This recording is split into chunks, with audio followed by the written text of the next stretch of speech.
reasons why I left Islam from the feminist reasons. To me, they're one and the same. You know, for me, it came down to me questioning religion. And yes, there are things about religion that don't make sense from a logical or rational perspective outside of gender, but you know, the gender aspect certainly didn't hurt. And I joke all the time that, you know, if I had been assigned male at birth, if I'd been a boy, raised that way, I might have stuck around in Islam because it would have been to my benefit. You know, I don't think so highly of myself that I think that, you know, I would never do anything for my own benefit.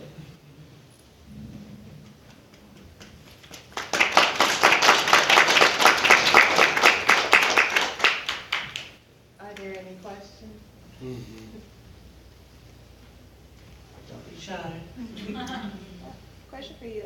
I have a Pakistani co-worker. She's one of them, well, not of course, but we have a lot of those conversations, and we touch on those points a little bit, and she'll ask me, because, you know, generally a lot of people think that black women go to church. It's just what we do. So she asked me about what church do I go to, or like if my kids and I celebrate Christmas or do. And I'm like, yeah, no, I'm kind of not really, because I don't want to say that at work, not at the place that I work. And you can tell that when she speaks to me about things in her culture and how her family treats her mom is trying to make her get married and make her feel bad, you can tell like she could be on the tipping point of just, what do I do? What should be my part in that? So to repeat the question, what do you do with someone who, say, is from a Pakistani Muslim background, and they seem like they're on the tipping point, they're talking about their background, but you don't necessarily come from that same background, and what can you do to sort of help them? I personally, blame the philosophy major. I like the Socratic method a little bit. You know, where you ask questions instead of making statements, or you sort of say, oh, well, or present your own perspective and say, like, how is it for you? So actually, I can think of examples from my own life where, like when I was in high school and I had non-Muslim friends, the things that they said were, you know, people who were close to me, who I knew were in good faith, and who would say things like, for example, I remember once, this blew my mind, one of my colleagues, back then it was classmates, right, in high school, she said, you know, some of the, you know, I've heard some Islamic extremists use quotes from the Quran, but your Quran's different, right? And even though it was a statement of ignorance, I'm like, no, there's just one Quran, bro. But like, it came from a place of ignorance, but it made me think, oh, from a Christian perspective, they do have different editions and versions of the Bible. And then there's the fan fiction called the Book of Mormon. Like, there's, you know, like, oh, they have all that. And so I had to sort of reconsider my perspective. And then I found out, as it turns out, there are different translations of the Quran, and different ones focus on different things. And what blew my mind was I found out there is a legit Saudi conspiracy. Like the mosques in the US, the ones that don't have a lot of funding, sometimes mysterious Saudi donors will show up and be like, oh, we'll provide you with all these translations and all these texts. Turns out they're Wahhabi, Salafist, focused translations. I had no idea, but had it not been for my friend, my good friend who was coming from a good perspective, trying to sort of make an analogy to her own background, I would have never found any of that out. And as a Muslim, I was more outraged by it then than I am now. Now I'm like, well, of course.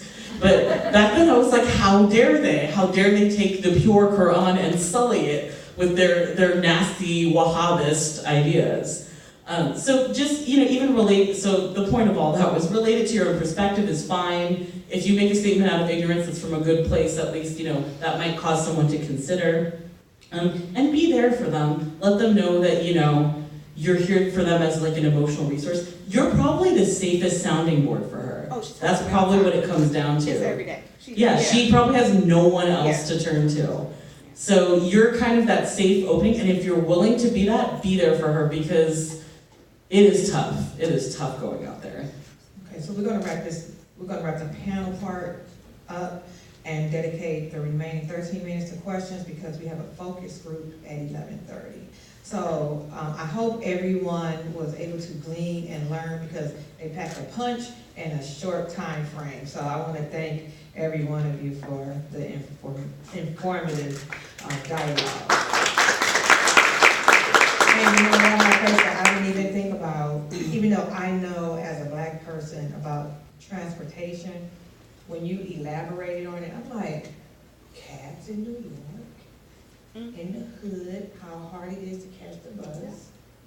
And to It know is that intentional, it's not a coincidence. how the redlining, how you are actively working to make a difference. Yep. Thank you. Yep. So,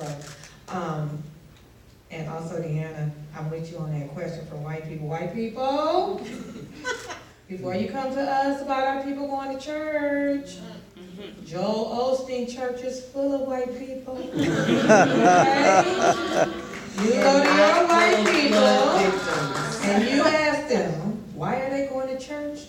Knowing the history that where you beat and killed our folk, if they didn't believe, you ask them why are they still going to church before you come to us black folk, okay? Because I'm not gonna be nice when you come to me. Go to your people and ask them why they still going to church, knowing the history and the abuse that was heaped upon our ancestors if we didn't believe Christianity. Okay, I just wanted to get that straight. I'm known as a drag queen. I will drag you to the depths of hell for disrespecting my believing family. I will. Okay.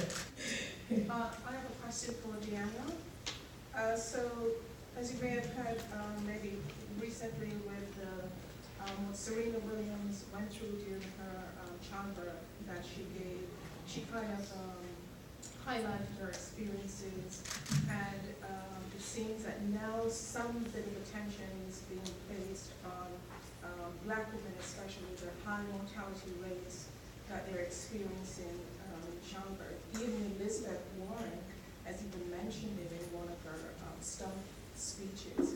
So, what do you think we can do in terms of the Black community to really sort of elevate the health disparities as,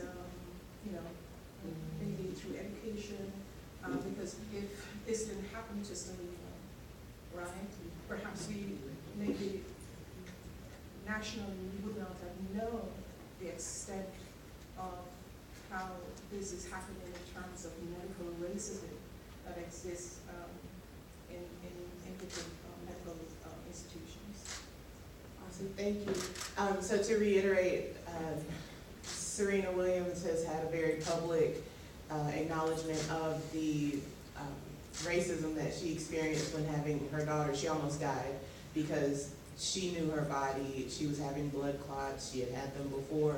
The doctors wouldn't listen. They were like, no, you're fine. You just had a baby. And if she hadn't pushed back, she could have died. This happens a lot, unfortunately, in the community. Even before her, there are other, there's tons of stories like that. But her story is one of the most, seen out there. And so the question was, how can we elevate that issue and kind of help it? So one of the ways, or one of the first ways we can always help and elevate things is to talk about it. To talk about it as much as possible. Medical apartheid, which is basically what this is, has been around for lots and lots of years. The book, Medical Apartheid, I suggest it, look it up, skim it, just read kind of the summary and it'll tell you a lot. But that goes into how, excuse me, a lot of ways that racism rears its head in the medical field. Black people in general are perceived to have less pain. So when we say we're in pain, we're looked at as being drug seekers. We're clearly, we don't hurt as much as fragile white people, clearly. And so, that's a big part of it. And then specifically about maternal mortality, I think it's interesting that modern gynecology was basically learned on Black bodies with no anesthesia. Again, medical apartheid, you can learn all about that. So part of it is learning about the history. This is not a new phenomenon at all, but we definitely need to elevate those voices.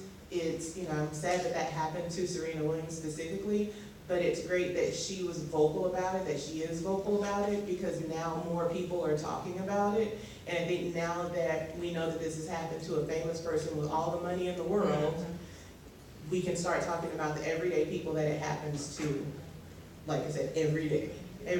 And you know, with abortion access rolling back in a lot of states, with the setup for the Supreme Court and Roe v. Wade and all of the things we're going to continually see that with money being taken away from Planned Parenthood. So if you see any of those things, if you can be involved in the fight to preserve Planned Parenthood, preserve abortion access,